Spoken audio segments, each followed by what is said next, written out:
साधनांमध्ये आपण मागील तासिकेला पुराणतत्वीय साधने, काव्यात्मक साधने, नाणे किंवा धातुविषयक साधने आणि स्मारके इत्यादी साधनांबद्दलची माहिती पाहिलेली होती. आजच्या तासिकेला आपण वाङ्मयीन साधनांबद्दलची माहिती आजच्या तासिकेला आपण अभ्यासणार आहोत.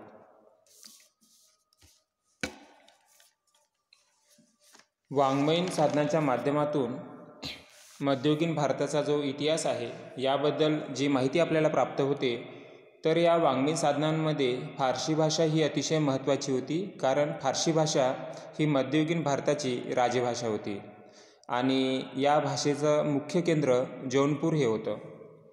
अमीर खुसरो हा अतिशय प्रतिभावंत राजकवी होता. तो फारसी आणि हिंदी साहित्याचा जाणकार होता.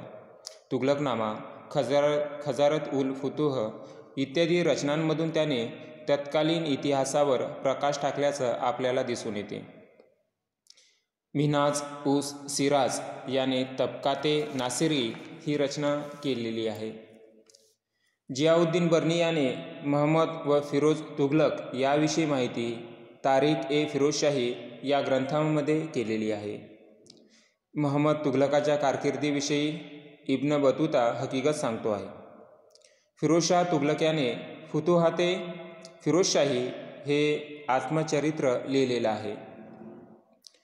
हसन निजामी याने ताज उल मसीर हा तत्कालीन इतिहासावर आधारित ग्रंथ त्याने लिहिलेला आहे. बाबर जो मुघल सत्तेचा संस्थापक होता, त्याने तुर्की भाषेमध्ये आत्मचरित्र लिहिलेलं आहे, ज्याचं नाव तुझुके बाबरी असे आहे. गुलबदन बेगम हिने हुमायूननामा ही रचना केलेली आहे. अकबराच्या काळामध्ये बरीच वाङ्मय निर्मिती झाल्याचं आपणास दिसून येते आणि त्यामुळेच अकबराच्या काळामध्ये फारसी साहित्याची मोठ्या प्रमाणामध्ये उन्नती झाल्याचं सुद्धा आपल्याला दिसून येते. अब्दुल रहीम खानखाना याने तुर्कीतील बाबरनाम्याचे फारसी भाषेमध्ये भाषांतर केले आहे. अबुल फजल याने अकबरनामा, आईने अकबरी हे ग्रंथ लिहिलेले आहेत. निजामुद्दीन अहमद याने तबकाते अकबरी या ग्रंथामध्ये दिल्ली, दक्षिण भारत, गुजरात, माळवा, बंगाल, जौनपूर, सिंध, काश्मीर, मुलतान इत्यादी प्रांताचा इतिहास त्याने तबकाते अकबरी या ग्रंथामध्ये लिहिलेला आहे. बदायुनी याने रामायण व महाभारताचे संस्कृतमधून फारसी भाषेमध्ये भाषांतर केलेले आहे.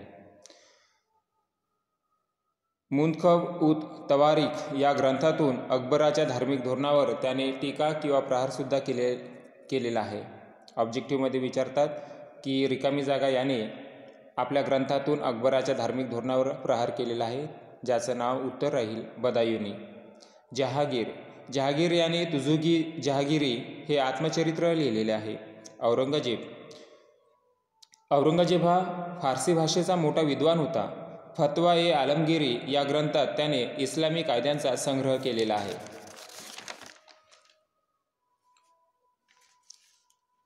तर अशा पद्धतीने या ठिकाणी जी वाङ्मयीन साधने या ठिकाणी सांगितलेली आहे, त्यामध्ये इत्यादी मध्ययुगीन भारताबद्दलची माहिती या वाङ्मयीन साधनांच्या माध्यमातून आपल्याला दिसून येते.